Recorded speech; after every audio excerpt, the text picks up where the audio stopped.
going to start. I'm going to start the recording.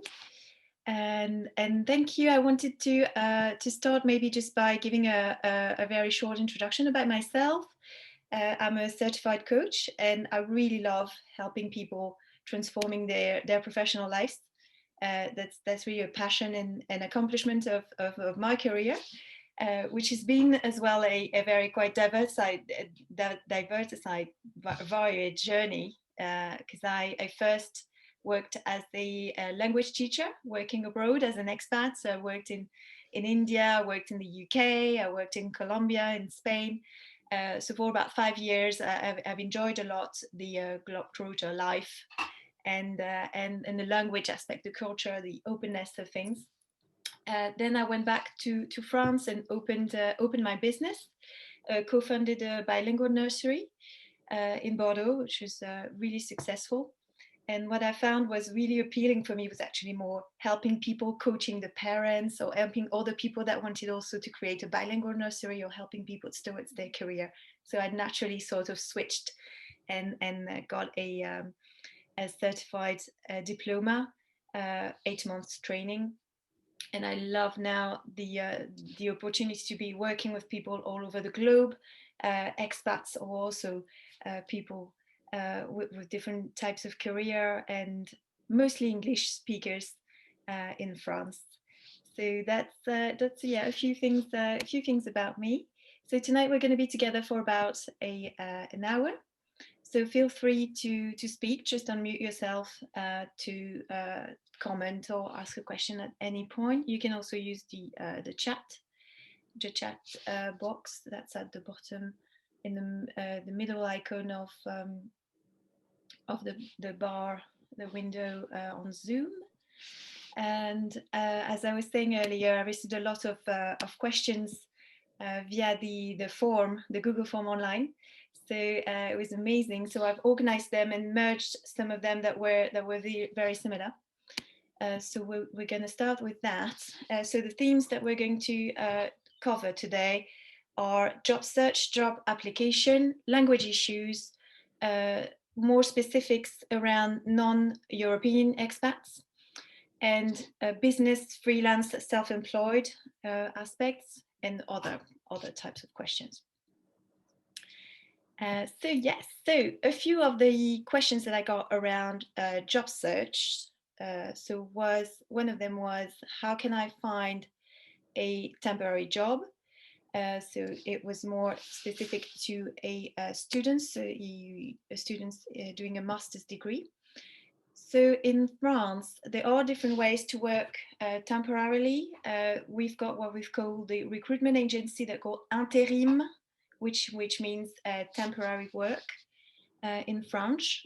Sorry, you can also do apprenticeship when you are a student, and also get some short contracts that are called CDD. I don't know if you're familiar with that. In France, there is a difference between a CDD, I'm going to type it in a chat box, and a CDI. CDD being short term and CDI being permanent or long term. And you can also, as a student, freelance or be self-employed. So there are quite a few options. And it's actually as well, it could be a strategy as well when you arrive in France at first to get a student's visa, because that enables you to work part-time. So it could be a way in as well. And when you get a graduated from a university, for example, a master's in France, it's easier than if you are a non-European citizen, for example, than to apply for a working visa. So that could also be a part of the plan in a more sort of long-term aspect. The following question, so don't hesitate to add any comments or questions, or I'll just continue so that we have time to cover all sorts of themes to get to the point that's what most relevant for you. What are the platforms or websites to use for searching for a website? Oh, we've got someone coming in. That's David. So you've probably seen that you've got the regular job search platform such as Indeed, LinkedIn, Monster, Jubal, etc. I would say that what's quite useful is also to use Google Jobs. That tends to bring them all together. So instead of having to look in all the different places, even though you can create alerts, but I know that some people as well don't really like that because they get overwhelmed by too many emails, and in the end they don't really look at the emails that they receive, and they don't really get the information. So they'd rather go and look themselves regularly and look at what they want when they want, instead of being overwhelmed by those alerts coming in constantly and not always so relevant in all cases. So I would say that that's quite useful, Google Jobs. And more specific to France, we have Pôle emploi. That's a really important one for France. We also have Le Bon Coin, which is a website used for selling secondhand goods, or if you want to sell your house without using an agency. It's becoming bigger and bigger with jobs, so that might be worth looking at. You also have a website that's called APEC, so that's more for seniors with more experience, mid-career to seniors employees. And as well, one thing that's developing not only in France are the Facebook groups, and you can have very specific ones. I can see that Sumaya is nodding. You've seen that probably. For example, for Bordeaux, very specifically targeted jobs with the offers. So that might be interesting to look at. Which leads to the next question about networking, because the question was, I just typed a short version, what percentage of jobs are obtained through a network, and how important are networking in finding a job? Well, it is very, very important. As I was just saying earlier in the introduction, there is about 70 to 80% of jobs that are not advertised. 70 to 80% are hidden from advertisement.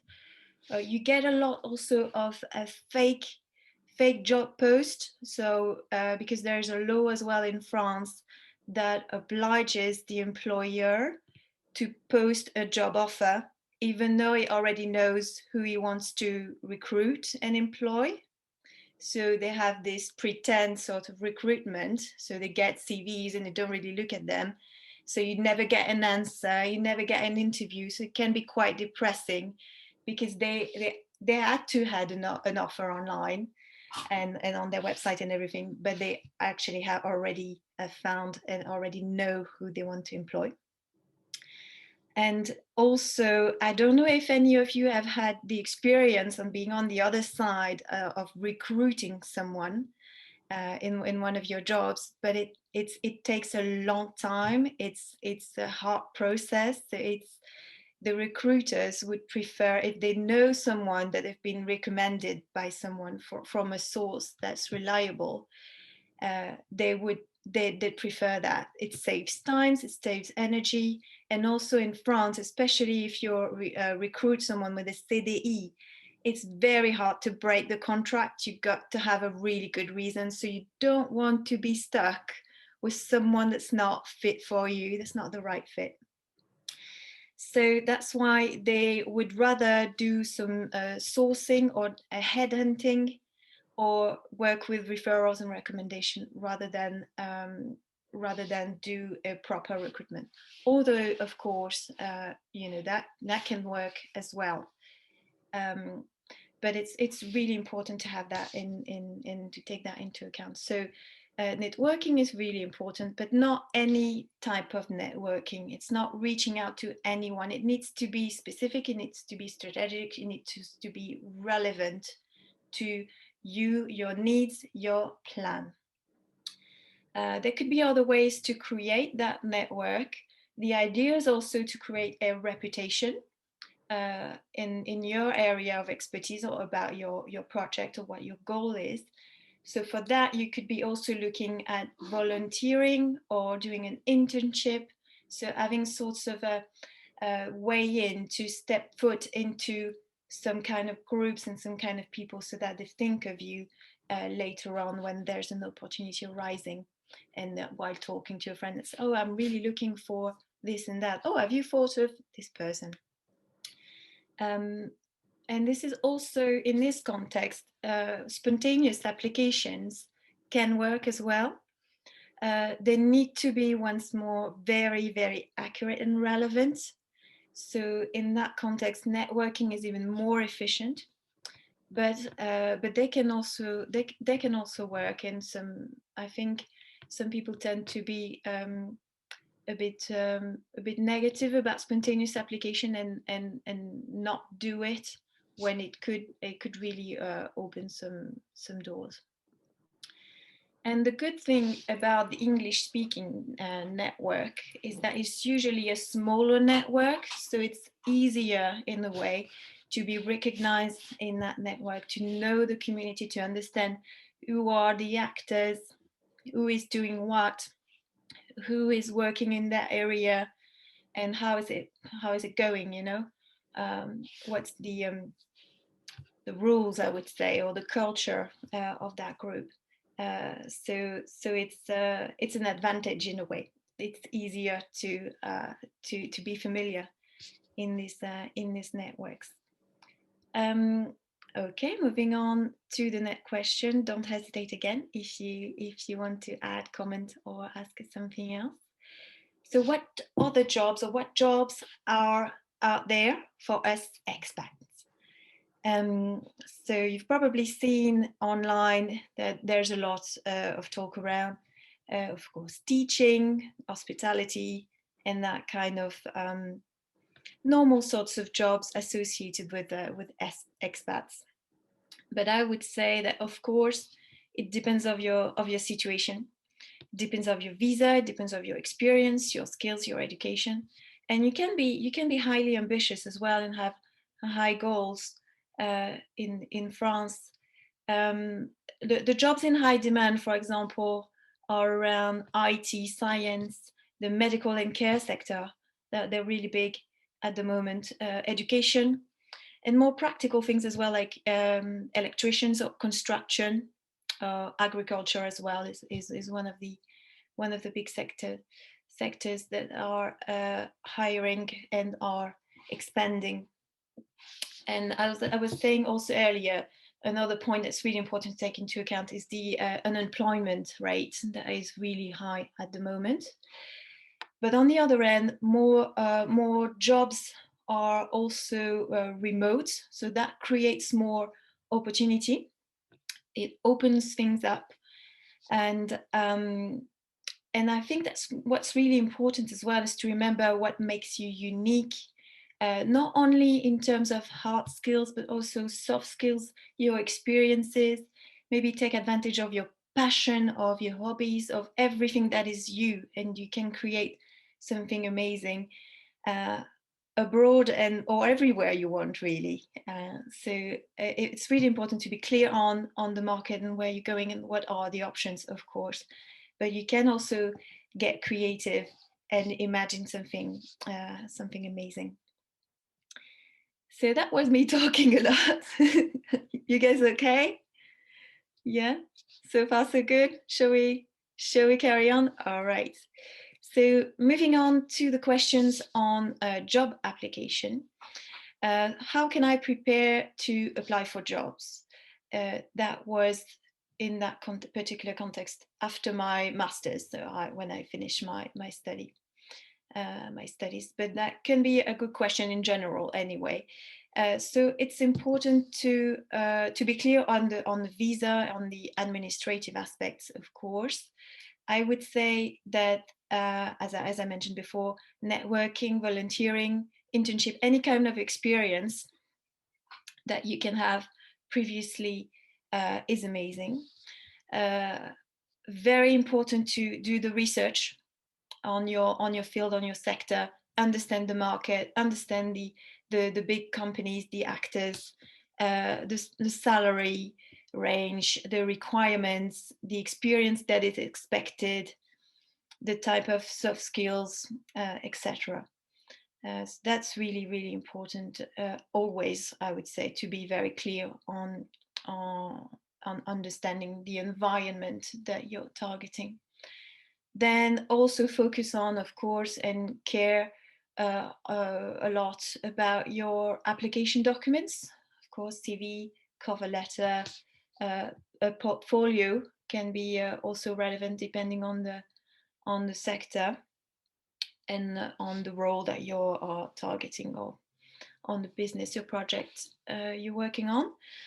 And prepare for your interviews, work on your personal branding, your story, work on your e-reputation as well. Make sure that when you type your name on Google, that nothing wrong appears for a potential recruiter, that kind of things. Okay. Then, so the next question was about how to make your CV and cover letter more attractive. So I'm going to present after that a workshop that I'm going to be running next week on CV, and I've got another one the following week on cover letter. We are quite special again in France, like for a lot of things. We don't do things like the other countries. So it is true that there are specific rules for the CV and the cover letters that are important to know about France, whether your CV is in French or in English. So let's say you are applying for an English-speaking job, but you send your CV in English. It is better if it conforms to the French expectations. So that means having a neat presentation. So the presentation needs to be a lot more colorful, for example, than the international typical CV. It's shorter usually. It's more of a summary of your experiences and your roles. They would expect a picture. There's nothing such as compulsory, but every other CV that they're going to receive will have a picture, and they're probably going to check your LinkedIn just after. So I completely agree, and I understand that some people would not want to put a picture. That would seem weird, I guess, to a French recruiter. You have got as well to explain, make the work for the recruiter really easy. For example, you've got a role for with a company that's called ABC Corporation. Well, it's important to explain what industry it is. Let's say you've been a product manager at ABC Corp. Well, on the French CV, it's important to say, what kind of industry was that? Was it retail? Was it some kind of hospitality and food, or something like that? So you've got to be quite detailed and clear, as well as short. So it is quite a difficult exercise. As the first impression is important. So of course the form, but the content is as well. So it's also, the CV is really here to tell your story. It's a sales object. It's really something that needs to make you look really good. So a few words on the cover letter. I would say that the cover letter expected in France is probably more formal, more academic. Even again, if you're writing in English, that is expected, compared to an international cover letter, let's say, for example, for the UK. So there is a work around style that is important, the form, and being very polite, and as well as working on having a powerful sort of contact to grab the person's attention. And I think it's probably a little bit longer is expected compared to an English standard cover letter. That can be shorter, and probably the recruiter would appreciate if it's shorter. While in France, even though 1 page is enough, but we expect a little bit of, that you've been into a little bit of trouble for it. That's similar aspect to the CV. The more polished and tailored and worked on your CV and cover letter is, the more it would give the impression that you care, that you are motivated, that you've already put some work towards the company, and that you are willing to do the work that they want, that they need. Okay, so next question is more specific about the format. The person asked a question if it should be only 1 page or 2 pages, pictures or education first. So there was a few points there. So I can say that usually 1 page is preferred, although it is becoming more and more common than if you have a long career. If you're mid-career or senior, 2 pages can also work and be appreciated, because it needs to be readable. So if your 1 page is really too full and you need some more space, so it can work on. So I would not be too categoric on that aspect. And so a picture, we talked about it. The other question was about, should I talk about my education? So education section first or experience section first? So I would say experience comes first in most cases. Again, it might be strategic to talk about your education first if it's even more relevant to the job that you're applying in, the role and the job post description. So it's difficult to be too general. Well, you have to be careful about being too general, but I would say usually experience first. And so French CV, a picture. On your international CV, no. So let's say you're applying for you're applying to the headquarters of a big international company. Then you have to apply the international CV sort of standards. So in that case, don't put your picture. So that's why, again, it's coming back to doing that background research on the company you apply for. You need to be really also sure about what is expected. And yes, so we're going to talk a little bit longer later on French and English, so the languages sort of issues. But it's very important to have, when you apply for France, and as soon as you can, as you get the basic knowledge in French, to have a CV in French and to have a CV in English. And even if the role is going to be English speaking only, it's important to send both when you apply, because you don't know if the person that's going to be screening your CV, the first person, if it's an HR service, for example, in an international company, this person might not be English speaking, so it might be easier for that person to have your CV in French to do the first sort of selection, and then it needs also to know that you speak English, so it's important to have both. So it's better to send both and cover letters as well, both in English and French if you can. Okay, so there was a question about if the cover letter should be unwritten. So that was interesting. Someone that I'd seen on internet that you should write your cover letter by hand. So no, it is not true. I would say that it would not make sense unless you actually send the letter by post, but even then it's not usually the practice.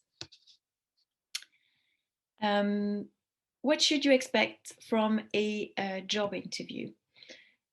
So this is an interesting question. So usually, especially in big companies, you have 2 or 3 or 4 steps. Sometimes a first call, which is a first sort of filter to check like if you've understood what you're applying for, so not to waste someone that's more important's time to set up a proper interview. And then a first in-person or Zoom interview with the HR service or maybe the manager. It's becoming more and more frequent to ask the candidates to do some tests, for example, in IT, in codes, to do some tests, or if you're applying for a communication role or marketing, to produce a little something just to test you, to see how you work and if you are thorough and serious and you deliver on time, that kind of things. Then a second, third interview with people that are highly graded or more responsibility, which is quite classic. In terms of the interview more specifically, usually it starts with a presentation question. So can you introduce yourself? So this is where you've got to be really prepared and have a elevator pitch ready, which is a complicated word to just say a speech to introduce yourself in a few minutes. So what they're going to do, they're going to check that you are motivated, that you have done some research. So for example, what do you know about the company? What do you understand about the role? They're going to check your experience, your skills, your qualifications. The questions about strengths and weaknesses is still quite common in France. So in that sense, I would say that probably in most cases, in an interview in France, it's going to be probably quite old-fashioned in the sense of the type of questions that they would ask. And usually as well, they start with general questions and then more specific questions as they go along. So for example, a more specific question can be, can you describe one of your recent achievements? Or how did you recently solved a problem, an issue, and can you tell us about that? Then it always ends with the question, do you have any questions? And it's important to have questions there, so to have really well prepared as well your interview, and to have great questions to ask. Okay, so this is also going to be covered in a workshop that I'll present later. All right, are we doing okay? Yes? Okay. Don't hesitate. I'm just repeating for David. If you have any questions and you want to type them in the chat box at any time. Otherwise, following up. So language issues. How can I work on learning French? So very important question. So as I said earlier, I was a language teacher for quite a while. So that's also an area that I know of. And I'm just going to check the chat just 1 second. Oops. All right. Oh, sorry, I didn't see them before. How to meet other English-speaking expats as someone new to the country. So yes, Erin, no problem. I hope that you can hear me now. Sorry, I didn't see it earlier. I would say that Facebook is a great place to start. There are some amazing groups out there, and you can reach out to people, and not only just take part of the group and post, but then I would say it's a little bit like LinkedIn. Don't hesitate to ask people individually and to offer them to chat, to say, this is I'm going to be new, do you want to have a chat, even if you are not in the country yet. That's also something that we tend to forget sometimes about networking and contact in general. It's not because we are not there yet that we cannot start reaching out. So yes, and there are different clubs, English speaking clubs, language exchange clubs. So that's more when you are there on the spot that you can join. So of course with COVID, they used to happen in bars and cafes, but some happen online, so you can still get to meet people. Then you can reach out individually and say, for example, do you want to go for a walk? So some of those language clubs. As I don't know if I said, um, because I'm following up to another question that Erin is asking. So I am at the moment, I'm in between Bordeaux and Leeds in the UK, and I'm not able to travel as much as I used to, and as much as I want to. So I know more of Bordeaux when it comes to language clubs, for example, or the specifics.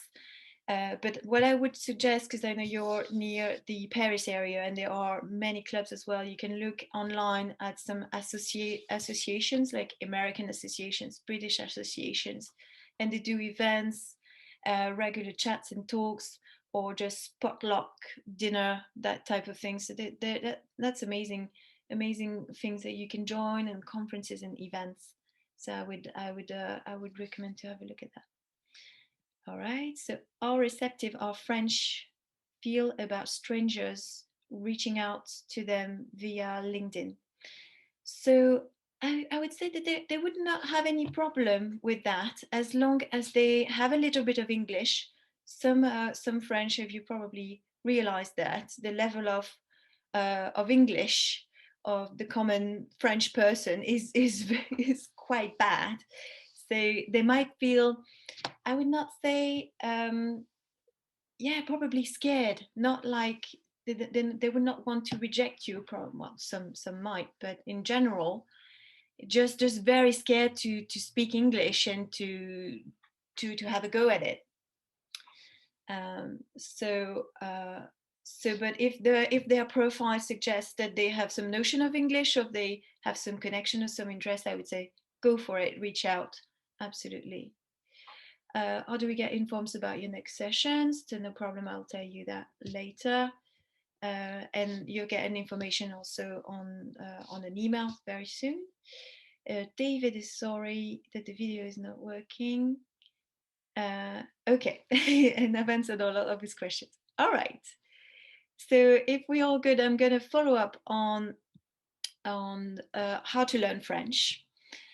So learning French, there are no quick fix. I'm not going to say I've got the magic solution. It does take time and practice. In my experience, I think that private lessons are probably most effective. They are not always the cheapest option. Well, I don't know if you know of the Alliance Française. So it's a French school. I'm going to type it in the chat box. So it's all over the world, and I've worked with them a lot. So I can definitely recommend their quality. I've been a teacher for them for a long time. So, for example, their rate of one-on-one classes sessions are quite high. So even though it's probably the best way to learn quickly, because it's really tailored to you, to your progression, to how you are doing, etc. So giving you just the right knowledge that you need, rather than, so the typical Alliance Française class otherwise is 4 hours every day of a course, and to get to the next level you need 3 months or something. So to get a basic level following that schedule, you need a year, right? While if you do one-on-one sessions, so for that, I would not recommend to go through Alliance Française, because that's going to cost you probably 3 times the price that you can find with a private teacher.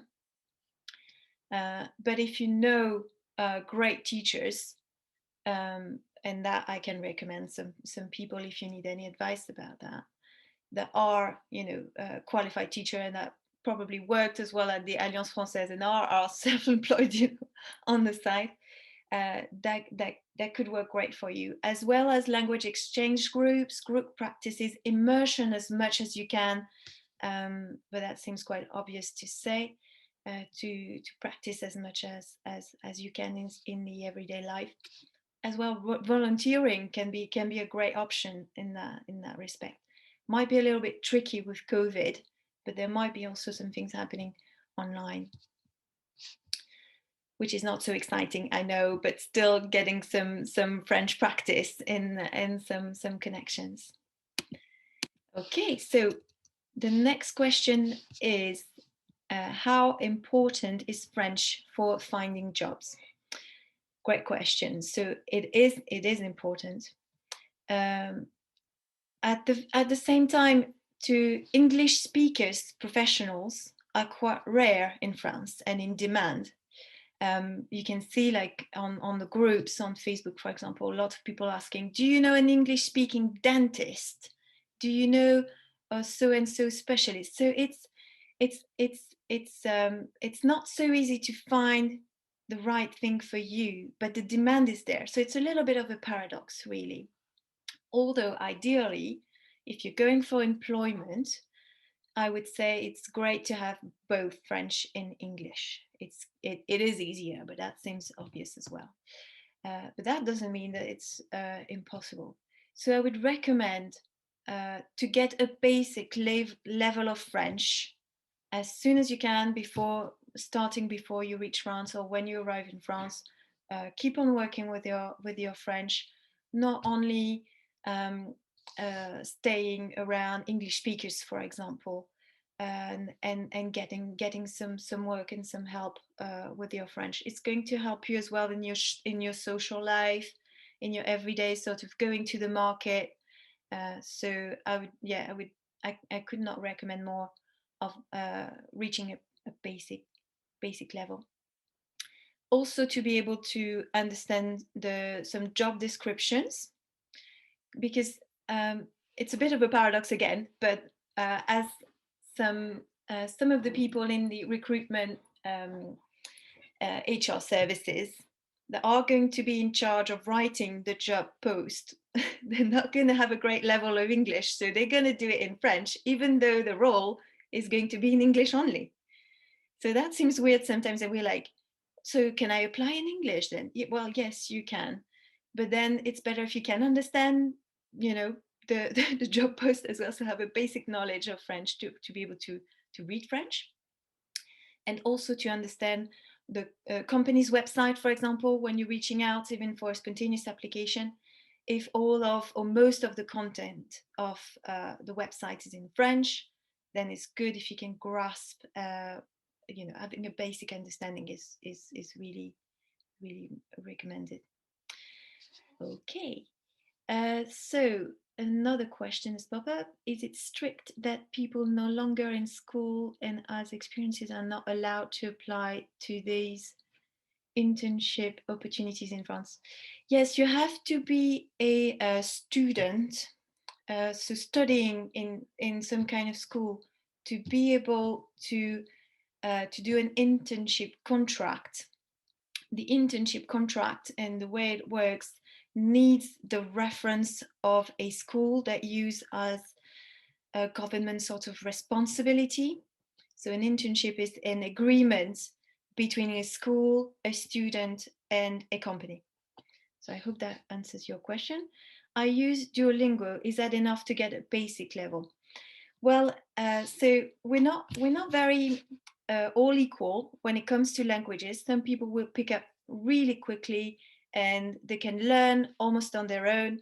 Some people find it harder, and it seems to be quite connected also to your ability to listen to music, which is weird in a way, but your hearing, and if you're really good at music, for example, means that you're probably really good at hearing notes and sounds. So it's going to be easier for you, for example, to understand a foreign language and to get your mind around the pronunciation and the sounds. So, and we all have different types of intelligence and strengths and weaknesses. So Duolingo would be great if you are really good already at learning languages, and you can learn basically on your own quite quickly. And I would say that probably the progression would not be as fast and as accurate as with a private teacher. So I hope that answers your question. But you can get to a basic level with Duolingo. I'm not saying it's not possible. And Sumaya is replying, yes, I've heard that your experience about not finding it so useful. So you're not the only you're not the only person with this experience. Thank you for saying that. Okay, so moving on, which are the companies in France selecting English speaking candidates? Is that right? Yes. So as we mentioned, I think briefly a bit earlier, so you can work for big and international companies, or not so big companies, but who have their headquarters in France, for example, and with a big or just an international presence. It doesn't have to be big. So again, for that, when you're interested and you know, for example, that this company is quite big and it's got headquarters in Paris, even though you work in Bordeaux, there could be some remote opportunities. It's probably more efficient to go and look at their website regularly and their career options on their website, because they might not get in the trouble if they're a big company and they're going to go through referrals mainly or sourcing. They might not publish it on other job search websites. So that's one thing. Of course, you've got to be relevant with your sector and your industry, or the industries that can be interesting. You can also work with embassies and consulates, so intergovernmental sort of bodies. It doesn't necessarily have to be your country, but any English-speaking embassy, for example, it can have an opportunity, even though you're not an expert yourself in diplomatic areas. But every company needs an HR service, for example, or secretaries and things like that. So why not? Or connected bodies like United Nations or UNESCO or NGOs. So that might be worth checking regularly their website and see if there are any offers there. So we're looking at companies that are a culture that are really open to international aspects, really open to that. And or that have very specific needs. So let's say they're looking for this person with these skills and with a native level of English. And that's not so easy to find. You've got also, in the same sort of idea, the big universities and école de commerce and high education with international students. So they are also going to need English speaking employees. Okay, so can you please chat more about the hidden and unpublished opportunities and how to break into it? Yes, sure. So I would say the best way to do that is to work on your network, and that's a topic in itself. We could be chatting about for a while.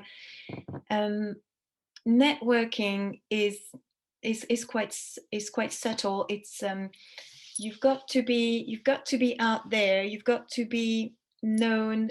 But you have to also to be humble. So the idea is not to be out there walking down the streets and giving everyone your CV and being too salesy. That would not give a good impression about you.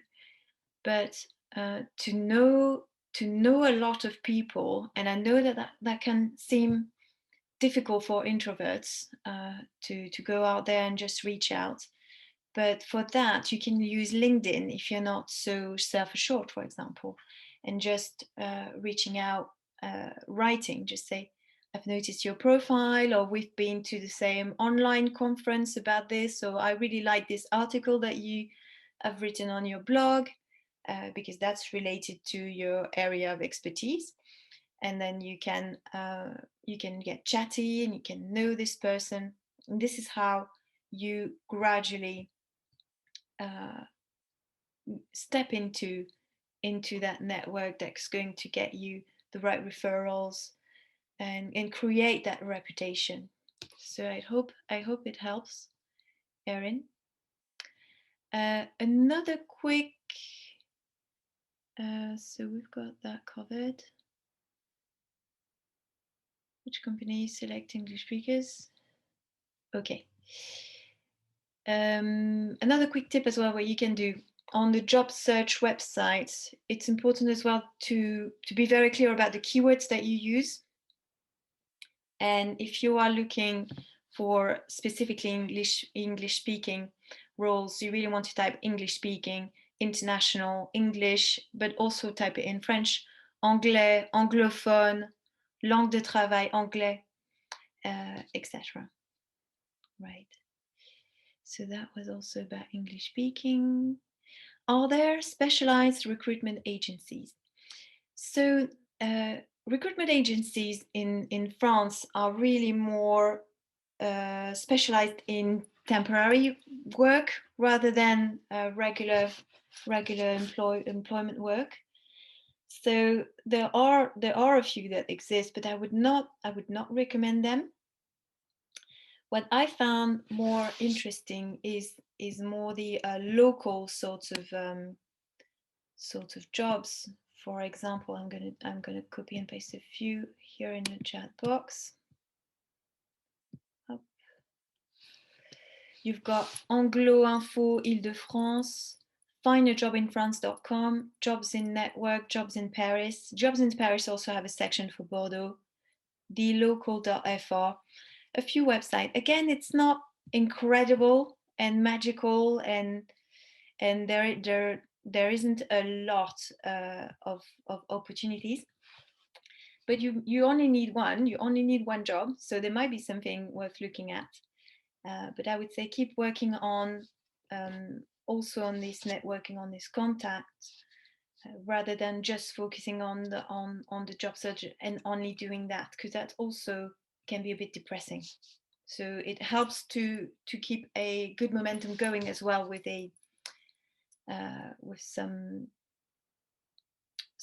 great contacts and things that are going good. Okay, so this one is not going to be very long. There were two questions about the situation more specifically for non-European expats.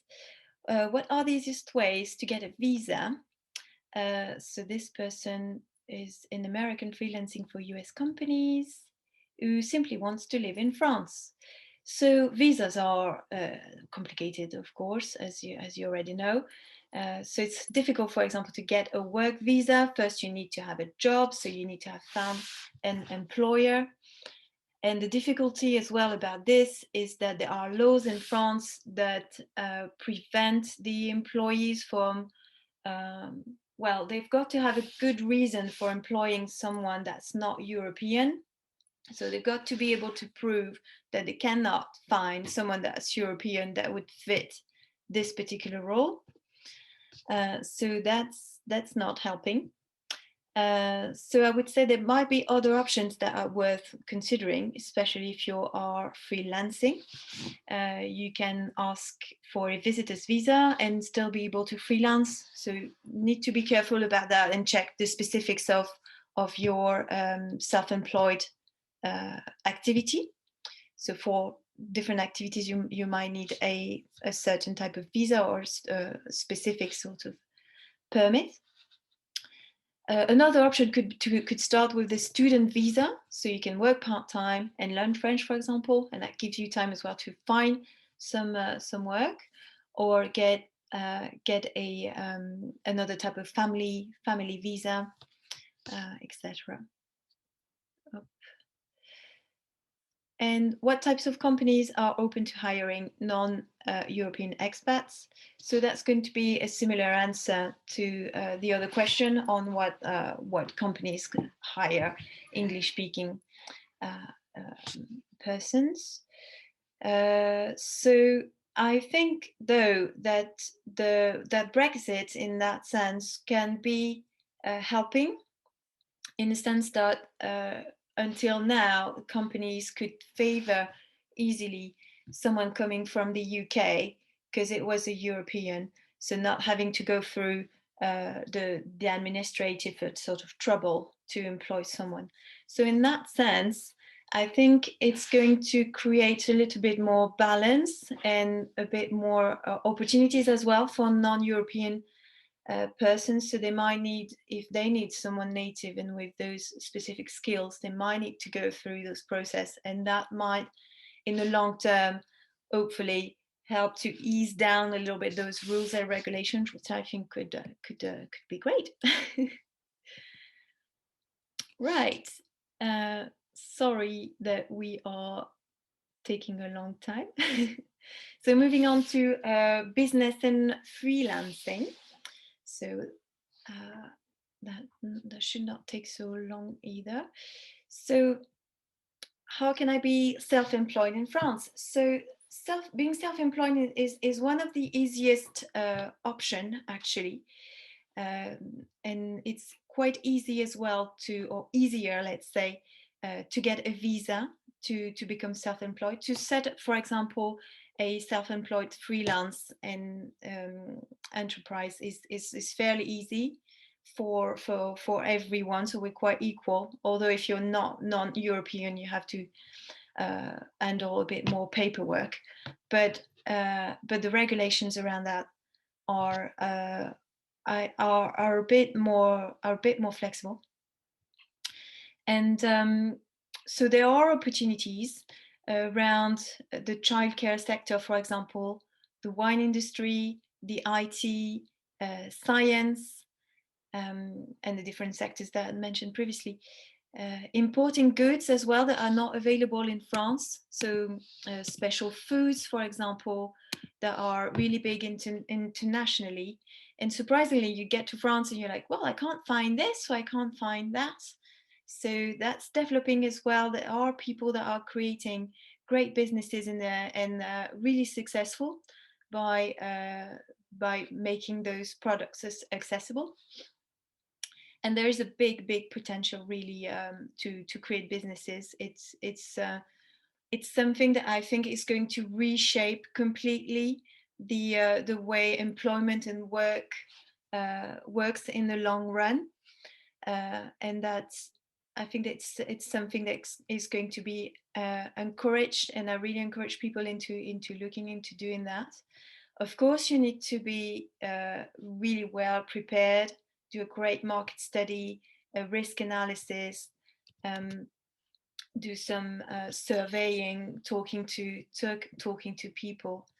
But France is definitely a market with high potential and in low risk, in the sense that even if you don't have such a big amount of money that you have that is available to invest, even with a limited or even small amount of money, you can still create a great business that works really well. So that's sort of answering the first question and a little bit of the second. I think I've merged them a little bit, sorry. Oh yeah, okay. So it's because also I had other questions there. So is it a good option to go self-employed? Yes, it is a great option. It depends what you do. For example, if it's services, if you are teaching English, it may be harder to make enough money to have a living at the beginning, but it's quite easy to set up. So that's amazing in that sense. really, for example, the auto entrepreneur, so a micro company. It's a few clicks online. You still need a carte de séjour though. And there are more and more freelance, and because also companies are becoming more careful with employers and employing people. So rather than signing more contracts, they are going to be looking more and more in hiring freelancers and contractors from the outside, so that they don't need to sign a long-term sort of contract. So it's really also a really good option. So what are some importing goods that are in demand in France, for example? So for example, I've read something recently and talked to someone that is doing that, around specific foods that are not easy to find in France, or not easy to find in good qualities. So for example, it was around exotic sort of cuisine. So that was Indian cuisine, Indian dishes, how to make them, and really products that are like in India, high quality exotic products. So that was an example. And yeah, there's a lot in the retail as well. In fashion, a lot around a vintage sort of fashion as well that can be imagined. Loads of potential there. I hope that helps. And so there was also a question coming from someone asking, what is the best way to get new clients? So that's when you are self-employed. So again, the network here is amazing. Communication and sales strategy to work really on how you're reaching out to people, how you make yourself out there, and make sure you talk to people about their needs, about what they need specifically. So that means also being very clear on what these needs are, these pains of them. Because sometimes being too general, I'm thinking, for example, if you are an English teacher offering your services, and you're just too general, an English teacher, you might not attract people. While if you are more specific, like let's say you teach engineering students and you give specific lessons for their professional experience, for example, that might talk more to your target market. So being too vague is sometimes not the best. And then it's very important as well to try things out, to analyze, try again, to change, being agile, flexible and resilient. Okay, cool. And we have a few other questions. One was about, do you need a license to work as a real estate agent? It's a great question as well, because that's also a great opportunity if you're relocating and you're looking for a job, because it's not so common to come across an English speaking estate agent. And there are, I'm thinking about Bordeaux, a lot of big international community. There's an expats that are willing to relocate to Bordeaux. Paris as well, definitely a big one. So you don't need a license to be a real estate agent. You can have a carte professionnelle, which is similar to a license, or you can depend of someone who has one of these cards. And in that case, you become a négociateur immobilier. That would translate into real estate negotiator. So basically doing the same job, you just work under someone that's got the permit, but you still have the same remuneration, the same percentage of your sales, for example, that kind of things. So it's also a great and really big as well at the moment in terms of career switch in real estate. definitely in France really big. And there was a very specific question about French in the field in engineering and chemistry. And so it's difficult to say because it's quite hard to find statistic for France. I quite envy the US or other countries for which it's much easier to have statistics and to know about the averages, and which is not the case in France. I would say that that probably it's easier when it comes to the research field, because the research tends to be more international, so it's expected that everyone would speak English. But for engineering as such, if it's not so much international, then I would recommend to work on your French. So thank you very much for all that. Have we got any other questions, any comments? Thank you so much for your patience.